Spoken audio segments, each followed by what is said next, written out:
এতক্ষণ মজা লাগছে মোবাইল গো, এত মজা লাগে না? হাত নামান নিচে নামো। দ্রুত ডিউটি শেষ করে স্ত্রীকে সারপ্রাইজ দিতে ছুটে এসেছিলেন স্বামী। ভাবছিলেন আজ স্ত্রীর মুখে হাসি ফোটাবেন, তার প্রিয় খাবার নিয়ে একসাথে সময় কাটাবেন। কিন্তু দরজায় বারবার নক করলেও কোনো সাড়া নেই। মনে হলো কিছু একটা হয়েছে। দুশ্চিন্তায় কাঁপতে থাকেন তিনি। অবশেষে ঘরের অন্য পাশের জানালায় গিয়ে ডাক দেন স্ত্রীকে, কিন্তু সেখানে যা দেখলেন তা তার কল্পনারও বাইরে। জানালার রড খুলে পালানোর চেষ্টা করছে এক অচেনা পুরুষ।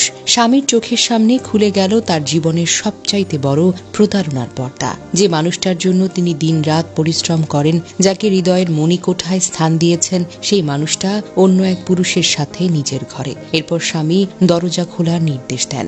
দরজা খোলার পর হাতে নাতে ধরা পড়ে স্ত্রী ও তার পরকীয়া প্রেমিক। মুহূর্তেই ঘরে শুরু হয় তীব্র উত্তেজনা। কেউ একজন ভিডিও ধারণ করে, যা এখন সামাজিক যোগাযোগ মাধ্যমে ছড়িয়ে পড়েছে আগুনের মতো। ভিডিওতে শোনা যায় এক প্রতিবেশী রাগে চিৎকার করে বলছেন, এতক্ষণ মজা লাগতেছিল, এখন মজা লাগে না? এত কষ্ট করে জামাই 8 ঘন্টা ডিউটি করে, আর তুমি বাসায় অন্য পুরুষ নিয়ে মজা করো।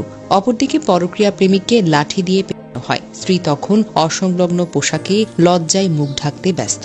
দৃশ্যটি এতটাই বিব্রতিকর যে সমাজের বিবেক যেন এক মুহূর্তের জন্য স্তব্ধ হয়ে গেছে।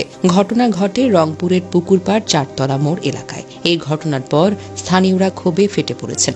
অনেক সময় মানুষ ভাবে পরকীয়া কেবল প্রবাসীদের বউদের বিষয়, কিন্তু এই ভিডিও প্রমাণ করে তা একেবারেই নয়। দেশে থাকা স্বামীর ঘরেও চোখের সামনে কিছু নারী পরকীয়ায় জড়িয়ে পড়ে। প্রশ্ন হলো, কোথায় গেল বিবেক? কোথায় গেল লজ্জা, সেই বিশ্বাস, সেই পবিত্র বন্ধন যার নাম হলো বিবাহ? একজন স্বামী সারাদিন কষ্ট করে পরিবারের সুখের জন্য কাজ করে, আর তার প্রিয়তমা স্ত্রী অন্য পুরুষকে ঘরে নিয়ে আসে। এ যেন সমাজের পচনের একটা চরম দৃষ্টান্ত।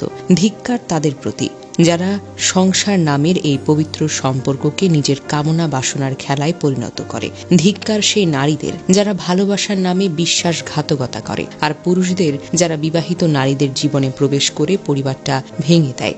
আর যদি নারী নিজেই নিজের চরিত্র হারায়, তবে সন্তান কেমনে শিক্ষা পাবে? আর যদি স্বামী স্ত্রীর প্রতি অবিশ্বাসী হয়, সমাজ কিভাবে টিকে থাকবে? প্রথমত, মেয়েদের বোঝা উচিত, একজন স্বামী কখনোই তোমার শত্রু নয়। সে যদি তোমার জন্য শ্রম দেয়, কষ্ট করে, তোমার মুখের হাসির জন্য সংগ্রাম করে, তবে সেই ভালোবাসার মূল্য দাও। পরিবারের খোলামেলা যোগাযোগ রাখো।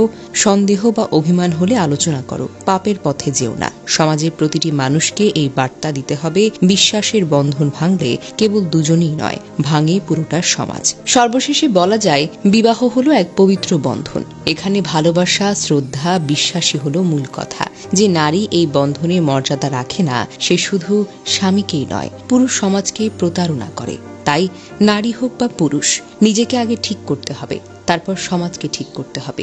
বিশ্বাস ভাঙা সহজ, কিন্তু পূর্ণ গঠন করা অসম্ভব। তাই একবার ভেবে দেখুন না, একটি পরক্রিয়া কতজনের জীবনকে ধ্বংস করতে পারে।